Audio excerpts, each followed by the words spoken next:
พผู้ที่สละชีวิตเพื่อภารกิจการเงินจุลภาคพงศรีหับไปยั่งยืนหน่วยผักปลอดใส่เข้มแข็งหนักแน่น2024ตอนบ่ายของวันที่27พฤศจิกายน2025นี้ที่ห้องประชุมชั้น3สำนักงานปกครองแขวงทางหน่วยภาคธนาคารการเงินจุลภาคที่หับเงินฝากพัฒนาพงศรีได้จัดพิธีมอบหับไปยั่งยืนหน่วยผักปลอดใส่เข้มแข็งแด่นักเรียนประจำปี2024โดยการเป็นประธานของสหายหุ่มพิงจอมพิสารกรรมการประจำพรรคแขวงรองประธานสภาประชาชนแขวงเข้าร่วมมีสหายนางสุขสาลีจิตวงศ์เลขาหน่วยผักธนาคารการเงินจุลภาคที่รับเงินฝากพัฒนาพงศรีมีรองเลขาหน่วยผักคณะผักมีผู้ต่างหน้าจากคณะจัดตั้งแขวงคณะกวดกาผักรัฐแขวงคณะโฆษณาคมแขวงตลอดหอดสมาชิกผักภายในหน่วยผักเข้าร่วมในพิธีคณะจัดตั้งได้กล่าวจุดประสงค์เสนอแขกจากนั้นสหายนางสุขสาลีจิตวงศ์เลขาหน่วยผักธนาคารการเงินจุลภาคที่รับเงินฝากพัฒนาพงศรีได้ผ่านบทสรุปการก่อสร้างหน่วยผักปลอดภัยเข้มแข็งแด่นักแน่นประจำปี2024และวางแผนการในต่อหน้า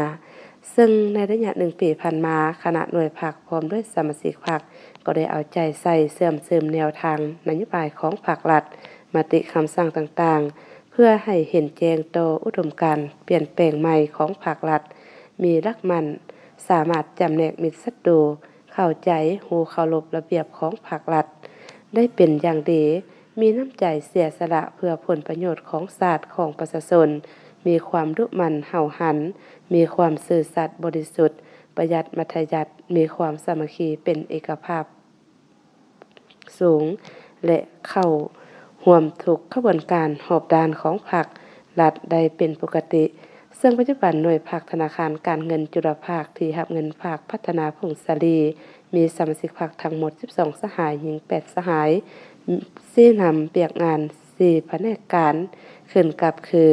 แผนกบริหารแผนกบัญชีบริหารแผนกสินเชื่อและการตลาดคณะกวดกาภายในโดยได้อนุมัติเงินกู้ได้28ตื้อ728ล้าน925,000 กีบเท่ากับ 99.17 ส่วนร้อยของแผนการรับเงินฝากได้24ตื้อ745ล้าน924,844 กีบเท่ากับ 89.78 ส่วนร้อยของแผนการจากนั้นต่างหน้าคณะจัดตั้งแขวงขึ้นผ่านมติตกลงของคณะประจำพรรคแขวงฉบับเลขที่989ขพขลงวันที่14ตุลา2025ว่าด้วยการอนุมัติมอบไปยั่งยืนหน่วยผักปลอดภัยเข้มแข็งแด่นักแน่นประจำปี2024เป็นเกียรติขึ้นกล่าวมอบโดยสหายหุ่มเพ็งจอมพิสารกรรมการประจำพรรคแขวงรองประธานสภาประชาชนแขวง